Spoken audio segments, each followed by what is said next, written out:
Hello students, my name is Rahul Yadav and this is sir tutorials. तो आज हम आपकी जो बुक फ्लेमिंगो है क्लास 12th की, उसका पहला चैप्टर करेंगे और आपके पहले चैप्टर का नाम है द लास्ट लेसन। तो इस चैप्टर को शुरू करने से पहले थोड़ी सी जानकारी मैं आपको दे दूं। क्या होता है कि 1870 और 1871 की बात है। जर्मनी, जिसका ओल्ड नेम होता है पर्शिया, वो क्या करता है, अटैक कर देता है फ्रांस पे। और जब अटैक करता है फ्रांस पे तो क्या करता है, वॉर जीतने के बाद कुछ जगहें होती हैं वो कैप्चर कर लेता है। कैप्चर करने के बाद फ्रांस में जो उनकी नेटिव लैंग्वेज है या मदर टंग है फ्रेंच, उस भाषा में पढ़ाया जाता है। लेकिन जब जर्मनी वहाँ पे कैप्चर करता है या जर्मनी का रूल आता है तो वो उस चीज़ को ख़त्म करके, यानी कि फ्रेंच लैंग्वेज को ख़त्म करके जर्मन शुरू करता है। तो उसी चीज़ को इस चैप्टर में हम देखेंगे कि एक स्कूल है, वहाँ पे ये सारी चीज़ें किस तरीके से अफेक्ट करती हैं मानसिक तौर पे, किस तरीके से बच्चों पे और जो वहाँ के टीचर्स या शिक्षक होते हैं उन पे असर पड़ता है। चलिए शुरू करते हैं। I started for school very late that morning and was in great dread of a scolding. मैं उस सुबह बहुत देर से स्कूल के लिए निकला और मुझे डांट पड़ने का बहुत डर था। ये जो वर्ड है आपका स्कॉल्डिंग, इसका अर्थ होता है डांटना, फटकारना। ड्रीड, ड्रीड का अर्थ डर। Specially because mister Hamill had said that he would question us on participles and I did not know the first word about them. खास तौर पर इसलिए क्योंकि एम हैमल ने कहा था कि वह हमसे कृदांत के बारे में सवाल करेंगे और मुझे उनके बारे में एक शब्द भी नहीं पता था। तो बेसिकली जो स्कूल होता है उसके जो टीचर हैं या जो आप कह सकते हैं सब्जेक्ट टीचर हैं इंग्लिश के या फ्रेंच के, उन्होंने क्या बोला था, बच्चों से बोला था कि वो पार्टिसिपल्स के बारे में, यानी कि फ्रेंच लैंग्वेज या कोई भी लैंग्वेज होती है उसमें पार्टिसिपल्स होते हैं, तो पार्टिसिपल्स के बारे में क्या करेंगे, क्वेश्चंस करेंगे। तो जो बच्चा है या जो ये स्टोरी नरेट कर रहा है वो बताता है कि उसे काफ़ी डर लग रहा था स्कूल जाते टाइम, क्योंकि वहाँ पे क्वेश्चंस होने वाले थे और वो प्रिपेयर नहीं था। For a moment I thought of running away and spending the day out of doors. एक पल के लिए मैंने सोचा कि भाग जाऊं और उस दिन बाहर बिताऊं। ये हर विद्यार्थी या हर बच्चे के जीवन में आता है कि कभी कभी उसे लगता है कि स्कूल से भाग जाते हैं या कहीं पर छुट्टी करके जाते हैं, बैठते हैं, पूरा दिन व्यतीत कर देते हैं, क्योंकि जो काम स्कूल में मांगा गया है वो हमने नहीं किया है। वही सेम थॉट उस बच्चे के अंदर भी आता है। It was so warm, so bright. The birds were creeping at the edge of the woods, and in the open field back of the swammill, the Persian soldiers were drilling. यह बहुत गर्म था, बहुत उज्जवल। जंगल के किनारे पर पक्षी चहचहा रहे थे और आरा मिल के पीछे खुले मैदान में प्रशिया के सैनिक ड्रिल कर रहे थे। प्रशिया जो वर्ड है, प्रशियन जो लिखा हुआ है, ये जर्मनी का पुराना नाम है। वार्म गर्म, ब्राइट उज्जवल। क्रिपिंग, क्रिपिंग का मतलब चहचहाना, चिड़िया होती हैं जो चहचहाती हैं। वुड्स, वुड्स का अर्थ यहाँ पे क्या है, जंगल। It was all much more tempting than the rule for participles, but I had the strength to resist and hurried off to school. यह सब कृदंत के नियम से कहीं ज़्यादा लुभावना था, लेकिन मेरे पास खुद को रोकने की ताकत थी और मैं जल्दी से स्कूल चला गया। अब टेम्पटिंग वर्ड जो आपका लिखा हुआ है, लुभावना, उसका क्या कहने का अर्थ है कि जो बाहर का वो सीन था उसको देख करके वो पूरा दिन व्यतीत कर सकता था, लेकिन उसने खुद को क्या किया, रोका, जिसके लिए वर्ड क्या है, रेजिस्ट करना, और जल्दी से स्कूल चला गया। When I passed the town hall, there was a crowd in front of the bulletin board. जब मैं टाउन हॉल से गुजरा तो बुलेटिन बोर्ड के सामने भीड़ थी। अब बेसिकली बुलेटिन बोर्ड क्या होता है, एक बोर्ड होता है सॉफ्ट बोर्ड टाइप का, जिसमें किसी भी तरीके की न्यूज़ या इन्फॉर्मेशन पिन अप की जाती है या पोस्ट की जाती है जो सारे लोग देख सकें। For the last 2 years, all our bad news had come from there. The lost battles, the draft, the orders of the commanding officer, and I thought to myself without stopping. पिछले 2 सालों से हमारी सारी बुरी खबरें वहीं से आती थी, हारे हुए युद्ध, ड्राफ्ट, कमांडिंग ऑफिसर के आदेश, और मैंने बिना रुके खुद से सोचा। अब 1870 और 1871 की बात हो रही है, 2 साल, तो जितनी भी बुरी खबरें या बैड न्यूज़ जो उनके लिए थी वो सारी उस बुलेटिन बोर्ड पे मिल जाती थी। What can be the matter now? अब क्या मामला हो सकता है? Then, as I hurried by as fast as I could, the blacksmith watcher who was there with his apprentice reading the bulletin called after me. फिर जब मैं जितनी जल्दी हो सके उतनी जल्दी आगे बढ़ा, लोहार वाचर जो वहाँ अपने प्रशिक्षु के साथ बुलेटिन पढ़ रहा था ने मुझे पीछे से आवाज दी. अब ये जो वर्ड है आपका अप्रेंटिस, इसका अर्थ क्या है? प्रशिक्षु. प्रशिक्षु का क्या अर्थ होता है कि किसी चीज के बारे में आपका क्या कर रहे हो, प्रैक्टिस कर रहे हो या सीखने की कोशिश कर रहे हो प्रैक्टिकल नोट पे, उसे अप्रेंटिस बोलते हैं या प्रशिक्षु बोलते हैं. Don't go so fast bub, you will get to your school in plenty of time. इतनी जल्दी मत जाओ बेटा, तुम अपने स्कूल बहुत समय से पहले पहुंच जाओगे. बहुत समय से पहले यानी कि तुम्हारे पास सफिशिएंट टाइम है, तुम स्कूल पहुंच जाओगे. I thought he was making fun of me and reached Mr. Hamill's little garden all out of breath. मुझे लगा कि वह मेरा मजाक उड़ा रहा है और मैं मिस्टर हैमिल के छोटे से बगीचे में पहुंचा जहां मेरी सांस फूल रही थी. Usually, when school began, there was a great bustle, which could be heard out in the street, the opening and closing of desks, lessons repeated in unison, very loud, with our hands over our ears to understand better, and the teacher's great ruler rapping on the table. अब एक school का जो आप कह सकते हैं view होता है या स्कूल के आसपास से आप गुजरेंगे तो आपको आवाज़ें सुनाई देंगी, वो उसने बताया. आमतौर पर जब स्कूल शुरू होता था तो बहुत हलचल होती थी जिससे सड़क पर सुना जा सकता था डेस्क का खुलना और बंद होना, एक साथ दोहराए जाने वाले पाठ बहुत जोर से. बेहतर समझने के लिए हमारे कानों पर हाथ रखना और शिक्षक का बड़ा रूलर टेबल पर खटखटाना. सारी चीज़ें होती हैं स्कूल में, वही चीज़ उसने थोड़ी सी डिस्क्राइब करी. But now it was also still, लेकिन उस दिन क्या था, ये सारी चीज़ें ऐसा कुछ भी नहीं था. I had counted on the commotion to get to my desk without being seen, but of course that day everything had to be as quiet as Sunday morning. लेकिन अब सब कुछ इतना शांत था, मैंने बिना किसी को देखे अपनी डेस्क पर पहुंचने के लिए शोरगुल पर भरोसा किया था. यूजुअली क्या होता है, स्कूल में बहुत सारा शोर है, बहुत सारी चहल पहल है, तो लेट है बच्चा तो आसानी से क्या होगा, आराम से क्या होगा, अपनी सीट पे चला जाएगा. लेकिन जाहिर है उस दिन सब कुछ रविवार की सुबह की तरह शांत होना था. Through the window, I saw my classmates already in their places and Mr. Hamill walking up and down with his terrible iron ruler under his arm.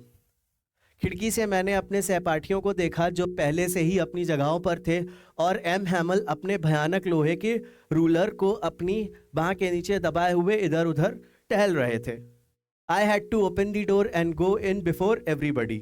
मुझे सबके सामने दरवाज़ा खोलना पड़ा और अंदर जाना पड़ा. You can imagine how I blushed and how frightened I was. आप कल्पना कर सकते हैं कि मैं कितना शर्मा गया और कितना डरा हुआ था. Imagine, कल्पना करना, blushed, शर्माना, frightened, डरा हुआ, बहुत ज़्यादा डर गया था वो. But nothing happened, लेकिन कुछ नहीं हुआ. Mr. Hamill saw me and said very kindly, go to your place quickly, little Franz. आपका मेन कैरेक्टर, उसका नाम क्या है? फ्रांस. मिस्टर हैमल ने मुझे देखा और बहुत विनम्रता से कहा, जल्दी से अपनी जगह पर जाओ छोटे फ्रांस. काइंडली, विनम्रता. We were beginning without you, हम तुम्हारे बिना ही शुरुआत कर रहे थे. I jumped over the bench and sat down at my desk. मैं बेंच के ऊपर से कूद गया और अपनी डेस्क पर बैठ गया. Not till then, when I had got a little over my fright, did I see that our teacher had on his beautiful green coat, his frilled shirt and the little black silk cap all embroidered. जब तक मैं अपने डर से थोड़ा उबर नहीं गया तब तक मैंने नहीं देखा कि हमारे शिक्षक ने अपना सुंदर हरा कोट, अपनी फ्रिल्ड शर्ट और छोटी काली रेशमी टोपी पहन रखी थी जिस पर कढ़ाई की गई थी. यानी कि बेसिकली जो चीज़ें वो किसी ओकेजन के लिए या इंपॉर्टेंट डेज के लिए पहनते थे, वो ड्रेसअप उनका किस दिन था, यूजुअल डे के दिन था. और ये लाइन भी आपकी इंपॉर्टेंट है कि किस तरीके से वो ड्रेसअप थे या गेटअप उनका किस तरीके से था टीचर का. That he never wore except on inspection and prize days, जिसे वो निरीक्षण और पुरस्कार के दिनों को छोड़कर कभी नहीं पहनते थे. हाँ, वही चीज़ है, इंस्पेक्शन, निरीक्षण, प्राइज डेज, पुरस्कार के दिनों. Besides, the whole school seemed so strange and solemn. इसके अलावा पूरा स्कूल बहुत अजीब और गंभीर लग रहा था। स्ट्रेंज, अजीब, सोलमन, गंभीर।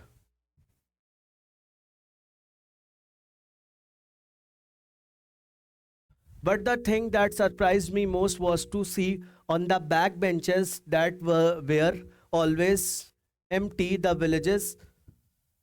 village people sitting quietly like ourselves. लेकिन जिस चीज़ ने मुझे सबसे ज़्यादा हैरान किया वह यह देखना था कि हमेशा खाली रहने वाली पिछली बेंचों पर गांव के लोग हमारी तरह चुपचाप बैठे थे। Old Hauser with his three concerned had the former mayor, the former postmaster and several others besides. बूढ़ा हौसर अपनी 3 कोने वाली टोपी के साथ, पूर्व मेयर, पूर्व पोस्टमास्टर और कई अन्य लोग। तो ये थोड़ा सा हैरान कर देने वाला या थोड़ा सा क्वेश्चन अराइज करने वाला हिस्सा था कि पहले तो सीट पे, आगे की सीट्स पे क्या था, बच्चे बैठे थे, और पीछे की सीट्स पे क्या था कि जो गांव के लोग थे, नॉर्मल लोग थे, वो बैठे थे। Everybody looked sad and Hauser had bought an old primer, thumbed at the edges, and he held it open on his knees with his great spectacles lying across the pages. हर कोई उदास लग रहा था और हौसर एक पुरानी प्रथम पुस्तिका लाया था जिसके किनारे पर अंगूठा लगा हुआ था, और वह इसे अपने भारी भरकम चश्मे की मदद से जो पन्नों के ऊपर आर पार रखा था, अपने घुटनों पर रखे हुए खोले था। ये जो आपका वर्ड है ओल्ड प्राइमर, क्या होता है कि जो लैंग्वेज है, फ्रेंच लैंग्वेज है, उसके लिए पर्टिकुलर बुक होती है छोटे बच्चों को सिखाने के लिए, या कह सकते हैं बिगनर्स के लिए। तो जो पर्टिकुलर लैंग्वेज की बुक होती है, जैसे फ्रेंच की हुई, जर्मन की हुई, तो उसे ओल्ड प्राइमर बोलते हैं। तो बहुत पुरानी सी बुक थी, यहाँ मेंशन भी है, पुरानी प्रथम पुस्तिका लेकर के आया था। ये जो वर्ड है आपका स्पेक्टिकल्स, ये होता है आपका चश्मा या चश्मे। While I was wondering about it all, Mr. Hamill mounted his chair and in the same grave and gentle tone which he had used to me said, जब मैं इस बारे में सोच रहा था तभी एम हैमल अपनी कुर्सी पर बैठे और उसी गंभीर और कोमल लहजे में उन्होंने मुझसे कहा, बोलो। ये जो वर्ड है आपका ग्रेव एंड जेंटल, गंभीर और कोमल। My children, this is the last lesson I shall give you. मेरे बच्चों, यह आखिरी पाठ है जो मैं तुम्हें दूंगा। अब इस लाइन से हमें पता चलता है कि जो गांव के लोग थे, जो नॉर्मल लोग थे, वो आकर के वहाँ क्यों बैठे थे, क्योंकि ये लास्ट लेसन होने वाला था किसका, फ्रेंच टीचर्स का। The order has come from Berlin to teach only German in the schools of Alsace and Lorraine. Berlin से आदेश आया है कि एल्सेस और लॉरेन के स्कूलों में केवल जर्मन पढ़ाया जाएगा। एल्सेस और जो आपके दो जगहें हैं लॉरेन, वहाँ पे क्या है, सिर्फ और सिर्फ जर्मन पढ़ाई जाएगी। The new master comes tomorrow, नया मास्टर कल आएगा। This is your last French lesson, I want you to be very attentive. यह तुम्हारा आखिरी फ्रेंच पाठ है, मैं चाहता हूँ कि तुम बहुत ध्यान से पढ़ो। अटेंटिव, बहुत ध्यान देना या बहुत कॉन्सेंट्रेट करना। What a thunder clap these words were to me. यह शब्द मेरे लिए कितने भयानक थे। Thunder clap, भयानक। On the wretches, that was what they had put up at the town hall. ओह, ये दुष्ट, यही तो उन्होंने टाउन हॉल में रखा था। My last French lesson. Why? I hardly knew how to write. अब वो जो बच्चा है फ्रांस, उसके दिमाग में कुछ चीज़ें उठने लगी कि कितने दुष्ट हैं ये लोग, और अब लास्ट लेसन है उसका किसका, फ्रेंच का, लैंग्वेज का, और उसको तो अभी लिखना भी सही से नहीं आ रहा है। मेरा आखिरी फ्रेंच पार्ट क्यों, मैं मुश्किल से लिखना जानता हूँ। I should never learn any more, अब मुझे अब और नहीं सीखना चाहिए। I must stop there then, oh how sorry I was for not learning my lesson, for seeking birds' eggs और going sliding on the Saar. मुझे यहीं रुकना चाहिए। ओह, मुझे अपने पाठ ना सीखने, पक्षियों के अंडे खोजने या सार पर फिसलने के लिए कितना खेद है। अब क्या होता है कि जब भी हम कुछ भी काम कर रहे होते हैं तो या बेसिकली पढ़ाई ही कर रहे होते हैं, तो हम क्या करते हैं, टालते चले जाते हैं कि आज नहीं कल कर लेंगे, कल नहीं परसों कर लेंगे, अभी तो बहुत टाइम है, कर लेंगे, बोर्ड्स के लिए 10 महीने हैं, 4 महीने हैं, कर लेंगे। लेकिन अचानक से क्या होता है, वो टाइम खत्म हो जाता है। और यहाँ क्या था, यहाँ तो लिटरली वही चीज़ हुई थी कि उस बच्चे को क्या लगता था, अब सीख तो लेंगे ही, समय तो है ही सीखने के लिए। तो उसको अब वो सारी चीज़ें याद आ रही हैं जो उसने लेसन ना पढ़ के टाइम अपना वेस्ट किया या बर्बाद किया, वो सारी चीज़ें उसे याद आ रही कि ये सारी चीज़ें की है। इस वजह से वो खुद से क्या कह रहा है, सॉरी फील कर रहा है। My books that had seemed such a nuisance a while ago, so heavy to carry, my grammar and my history of the saints, were old friends now that I could not give up. मेरी किताबें जो कुछ समय पहले इतनी परेशानी लगती थी उठाने में, इतनी भारी, मेरा व्याकरण और संतों का मेरा इतिहास, अब पुराने दोस्त थे जिन्हें मैं छोड़ नहीं सकता। अब सारी चीज़ें बदलने वाली थी, बेसिकली फ्रेंच लैंग्वेज भी बदल रही थी, और जितना भी कह सकते हैं आप सिलेबस था वो जर्मनी का आने वाला था, जर्मन लैंग्वेज में आने वाला था। तो वो क्या कह रहा है, जो सारी चीज़ें उसे पढ़नी थी वो क्या हो गया, पुराने दोस्त की तरह हो गए। And Mr. Hamill too, the idea that he was going away, that I should never see him again, made me forget all about his ruler and how cranky he was. और मिस्टर हैमल भी यह विचार कि वह जा रहा है कि मैं उसे फिर कभी नहीं देख पाऊंगा, मैं उसकी छड़ी के बारे में सब कुछ भूल गया और वह कितना चिड़चिड़ा था। क्रैंकी जो वर्ड है उसका अर्थ क्या है, चिड़चिड़ा होना।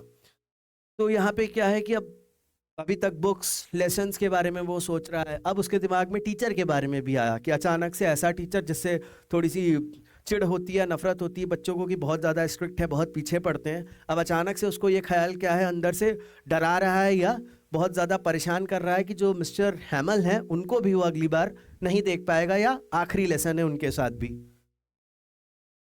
Poor man, it was in honor of this last lesson that he had put on his fine Sunday clothes, and now I understood why the old men of the village were sitting there in the back of room.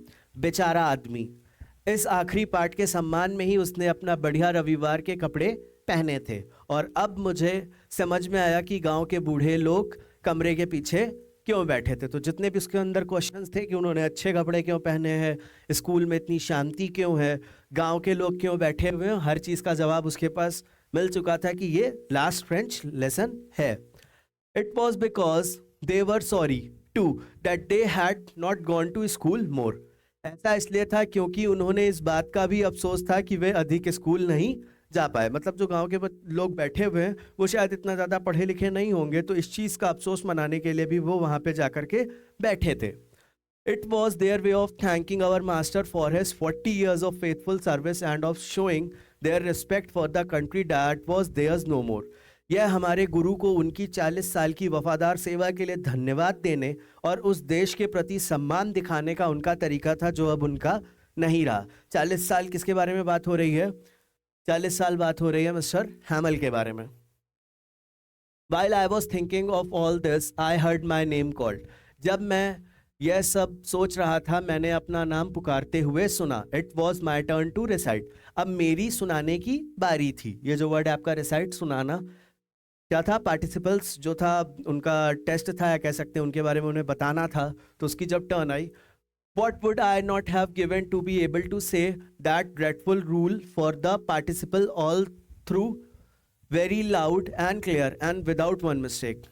मैं क्या कुछ नहीं देना चाहता था ताकि मैं कृदंत के लिए उस भयानक नियम को पूरे जोर से और स्पष्ट रूप से बोल पाऊँ और एक भी गलती किए बिना। But I got mixed up on the first words and stood there holding on to my desk, my heart beating and not daring to look up. लेकिन मैं पहले शब्दों में ही उलझ गया और वहीं खड़ा रहा, अपनी मेज को पकड़े हुए। मेरा दिल धड़क रहा था और मैं ऊपर देखने की हिम्मत नहीं कर पा रहा था। बेसिकली क्या होता है, जब भी आपसे स्कूल में कुछ चीज़ पूछी जाती है और आप नहीं बता पाते तो आप नज़रें नहीं मिला पाते, ना ही टीचर्स से ना ही वहाँ के बच्चों से। तो वही सेम हाल उसका भी है कि वो डेस्क को पकड़े हुए नीचे देख रहा है और खड़ा हुआ है। I heard Mr. Hamill say to me, I won't scold you. Little friends, you must feel bad enough. मैंने मिस्टर हैमल को मुझसे कहते सुना, मैं तुम्हें डांटूंगा नहीं छोटे फ्रांस, तुम्हें बहुत बुरा लग रहा होगा। स्कॉल्ड अगेन, डांटूंगा। बैड इनफ, बहुत बुरा। See how it is, every day we have said to our self bah I have plenty of time. देखो ये कैसा है, हर दिन हम खुद से कहते हैं बकवास, मेरे पास बहुत समय है। वही चीज़ अगेन कि किसी भी चीज़ को हम टालते जाते हैं कि समय है समय है समय है, और अंततः वो दिन आ गया कि उनका समय खत्म और अगले दिन से क्या है, दूसरी भाषा शुरू। I will learn it tomorrow, मैं इसे कल सीखूंगा। And now you see where we have come out, और अब तुम देख रहे हो कि हम कहाँ पहुंच गए हैं। That's the great trouble with else's, she puts of learning till tomorrow. यही अफसोस एल्सेस की बड़ी समस्या है, वह कल तक सीखना टालती है। Now those fellows out here will have the right to say to you, अब वहां के लोगों को तुमसे कहने का अधिकार होगा। How is it? You pretended to be Frenchman and yet you can neither speak nor write your own language. यह कैसा है, तुम फ्रांसीसी होने का दिखावा करते हो और फिर भी तुम्हें अपनी भाषा ना तो बोल सकते हो और ना ही लिख सकते हो। ये बहुत ही शर्म वाली बात थी या बहुत ही ज़्यादा डिप्रेसिंग बात थी कि फ्रांस के होकर के, फ्रेंचमैन होकर के आप अपनी नेटिव लैंग्वेज यानी कि फ्रेंच ना ही बोल पा रहे हो ना ही लिख पा रहे हो। But you are not the worst poor little Franz, लेकिन तुम सबसे बुरे नहीं हो बेचारे छोटे फ्रांस। उस बच्चे को मिस्टर हैमल संबोधित कर रहे हैं या बोल रहे हैं।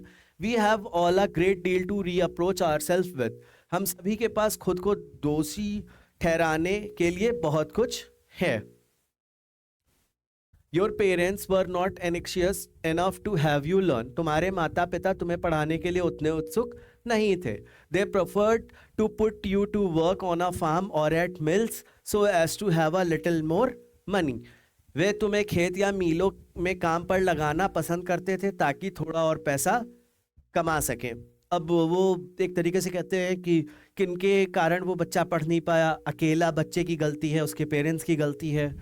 And I have been to blame also, have I not often sent you to water my flowers instead of learning your lessons, और मैं भी दोषी हूँ, क्या मैंने तुम्हें अक्सर अपने पाठ पढ़ने के बजाय अपने फूलों को पानी देने के लिए नहीं भेजा। वो अपने आप को भी दोषी ठहराते हैं कि जब पाठ पढ़ाया जा रहा था या जब लर्निंग हो रही थी तो लर्न करने के बजाय मैं क्या बोलता था कि तुम जाओ मेरे गार्डन में क्या करो, फूलों को या पेड़ों को पानी दे दो।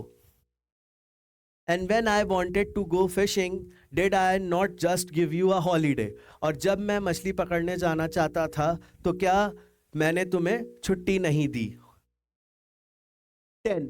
From one thing to another, Mr. Hamel went on to talk of the French language, saying that it was the most beautiful language in the world, the clearest, the most logical, that we must guard it among us and never forget it. फिर एक बात से दूसरी बात पर mister हैमल ने French भाषा के बारे में बात करना जारी रखा। कहा कि यह दुनिया की सबसे सुंदर भाषा है, सबसे स्पष्ट, सबसे तार्किक, हमें इसे अपने बीच सुरक्षित रखना चाहिए और इसे कभी नहीं भूलना चाहिए। क्लियरेस्ट, स्पष्ट, लॉजिकल, तार्किक।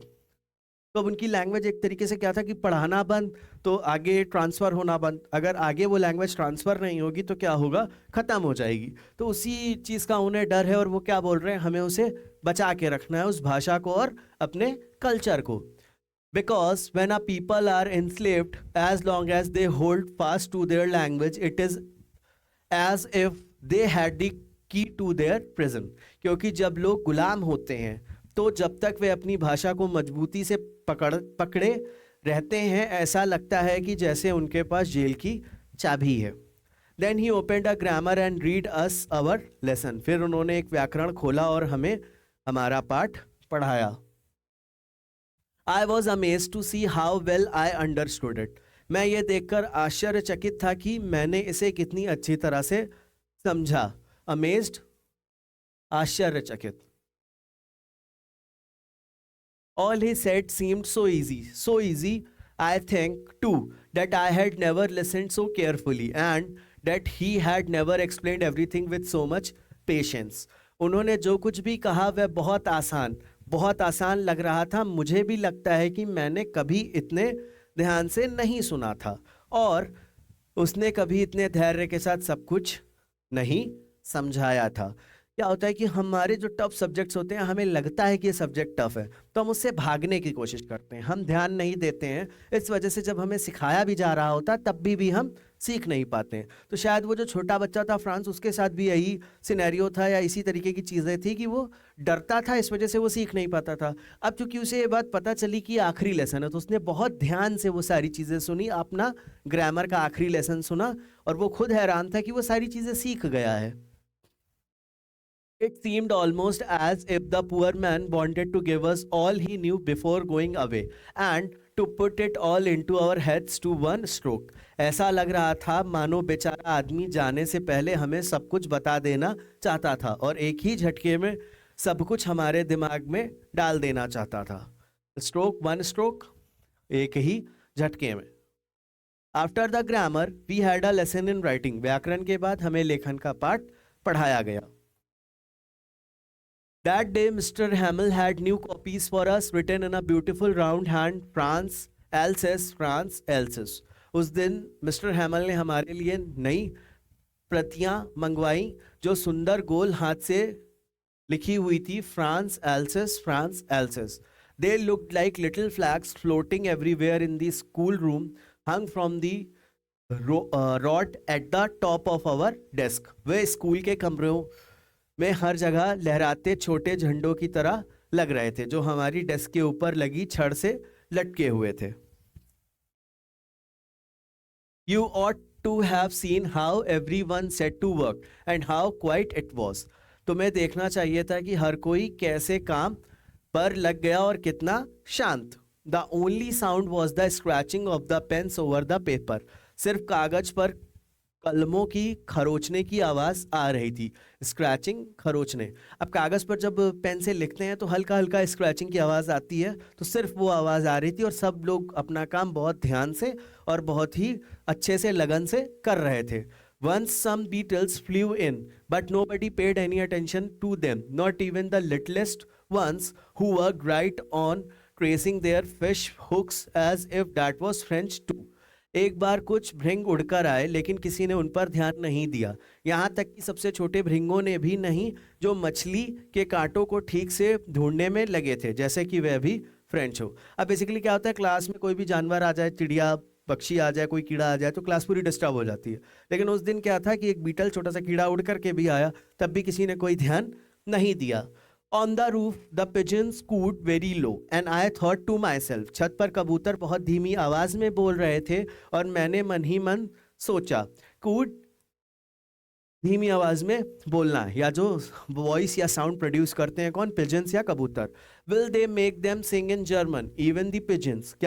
क्या वे कबूतरों को भी जर्मन में गाने पर मजबूर करेंगे? अब ये बहुत इंपॉर्टेंट बात है कि ह्यूमंस के कंट्रोल में जो चीज़ें हैं सिर्फ उसी को कंट्रोल कर सकते हैं। अब क्या जानवरों को, जानवर जो कबूतर है वो कू कर रहा है या उसकी आवाज़ जो निकाल रहा है, क्या उसको भी फ्रेंच से जर्मन कर देंगे आप? क्या ये पॉसिबल है? ऐसा बिल्कुल भी पॉसिबल नहीं है, क्योंकि ह्यूमंस उसी को कंट्रोल कर सकते हैं जो उनके कंट्रोल में है, नेचर उनके कंट्रोल में बिल्कुल भी नहीं है। Whenever I looked up from my writing, I saw Mr. Hamill sitting motionless in his chair and gazing first at one thing, then at another, as if he wanted to fix in his mind just how everything looked in that little schoolroom. जब भी मैं अपने लेखन से ऊपर देखता तो देखता कि मिस्टर हैमल अपनी कुर्सी पर स्थिर बैठे हैं और पहले एक चीज़ को देखते हैं फिर दूसरी चीज़ को, जैसे कि वे अपने दिमाग में यह तय करना चाहते हैं कि उस छोटे से स्कूल के कमरे में सब कुछ कैसे दिखता है। मोशनलेस, स्थिर। अब क्या है कि मिस्टर हैमल के लिए लास्ट डे है, तो टीचर के लिए बहुत ही ज़्यादा डिप्रेसिंग था कि उसका स्कूल ख़त्म हो रहा था या जो पढ़ाया जाने वाला था वो सारी चीज़ें ख़त्म हो रही थी। तो वो हर एक चीज़ को अपने दिमाग में क्या करना चाहते थे, बैठाना चाहते थे कि उन्हें याद रहे कि आखिरी दिन उनके स्कूल का या उनकी क्लास का कैसा था। Fancy, for 40 years he had been there in the same place with his garden outside the window and his class in front of him, just like that. कल्पना कीजिए 40 साल से वह उसी जगह पर था, खिड़की के बाहर उसका बगीचा और उसके सामने उसकी कक्षा, बिल्कुल वैसे ही। मतलब मिस्टर हैमल जो थे उन्होंने कितना टाइम दिया था टीचिंग को या स्कूल को, 40 ईयर्स दिया था। मैंने पहले भी बताया 40 साल डेडिकेट किए थे अपने जीवन के। Only the desk and benches had been worn smooth, सिर्फ डेस्क और बेंच घिसकर चिकनी हो गई थी। वॉर्न स्मूथ, घिसकर चिकनी होना। The walnut trees in the garden were taller, and the hope pine that he had planted himself twined about the windows to the roof. बगीचे में अखरोट के पेड़ ऊंचे थे और उसने खुद जो हॉप पाइन लगाया था वह छत की खिड़कियों के चारों ओर लिपटा हुआ था। यानी कि जो उन्होंने पेड़ थे वहां पे उसके बारे में बताया कि वो समय के साथ क्या हुए, ग्रो हुए। How it must have broken his heart to leave it all, poor man, to hear his sister moving about in the room above packing their trunks. बेचारे, यह सब छोड़कर जाने से उनका दिल कितना टूट गया होगा। अपनी बहन को ऊपर के कमरे में इधर उधर घूमते हुए अपने ट्रंक पैक करते हुए सुनना। For they must leave the country next day, क्योंकि उन्हें अगले दिन देश छोड़ना होगा। मिस्टर हैमल को क्या करना था? नेक्स्ट डे क्या था? कंट्री छोड़नी थी या देश छोड़ना था।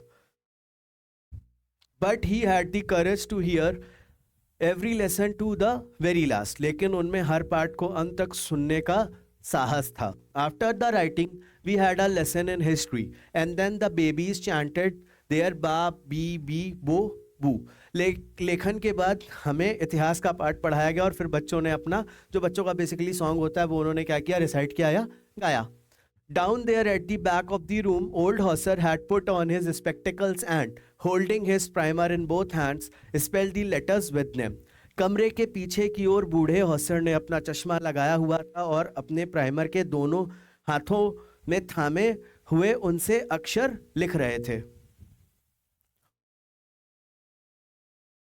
You could see that he too was crying. His voice trembled with emotion, and it was so funny to hear him that we all wanted to laugh and cry. आप देख सकते हैं कि वह भी रो रहा था, उसकी आवाज़ भावनाओं से कांप रही थी और उसे सुनना इतना मज़ेदार था कि हम सभी हंसना और रोना चाहते थे। Trembled, कांप रही थी या कांपना। हॉसर जिसके पास क्या था? जो ओल्ड प्राइमर थी या सबसे पहली किताब थी जिसमें क्या था? अल्फ़ाबेट्स लिखे थे या लेटर्स लिखे थे, जानकारी थी छोटे बच्चों को, या जो नई भाषा, जो पहली बार भाषा सीखने के लिए तैयार थे, वो वाली बुक से क्या कर रहे थे? वो अल्फ़ाबेट्स बोल रहे थे। How well I remember it that last lesson all at once the church clock struck 12। मुझे वह आखिरी पार्ट कितनी अच्छी तरह याद है। अचानक चर्च की घड़ी ने 12 बजाए। स्ट्रक, बजाए। Then the Angelus, फिर Angelus, at the same moment the trumpets of the Prussia returning from Dell sounded under our windows. उसी क्षण ड्रिल से लौटते हुए प्रशिया के तुरही, यानी कि वो जो ट्रम्पेट्स हैं, की आवाज़ हमारी खिड़कियों के नीचे सुनाई दी। 12 बजा। वैसे ही जो प्रशिया है उसके सैनिक आए और क्या होता है, साउंड के साथ चलते हैं, ट्रम्पेट्स के साथ, तो वो उन्हें सुनाई दिया। Mister हैमल stood up very pail in his chair. Mister हैमल अपनी कुर्सी पे खड़े हो गए और बहुत पीले पड़ गए थे। वेरी पेल, पीले पड़ जाना यानी कि रंग उड़ जाना, क्योंकि अब पूरी तरीके से जो क्लास चल रही थी वो खत्म। I never saw him look so tall. मैंने उन्हें इतना लंबा कभी नहीं देखा। My friends said he, I but something choked him. मेरे दोस्तों, उसने कहा, मैं, लेकिन कुछ ने उसे घुटन दी। कोई ऐसी चीज जैसे उनको अंदर से रोक रही हो, जिसकी वजह से वो घुट से गए।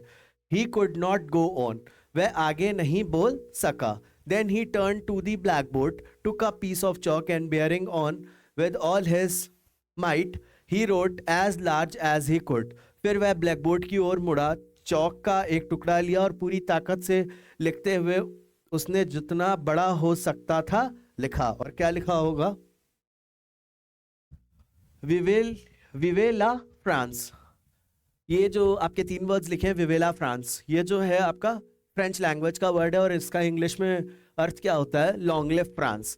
Then he stopped and leaned his head against the wall and without a word he made a gesture to us with his hand.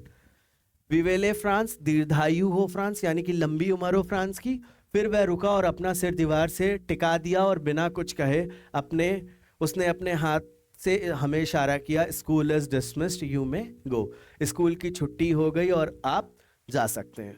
तो ये इस तरीके से क्या हुआ, जर्मनी ने टेक ओवर कर लिया था फ्रांस पे और फ्रांस की जो नेटिव लैंग्वेज थी उसको ख़त्म करके अगले दिन से क्या था, जर्मन सिखाई जाने वाली थी। तो ये क्लास आपकी यहीं फिनिश होती है। मिलते हैं नेक्स्ट क्लास में। Thank you, students.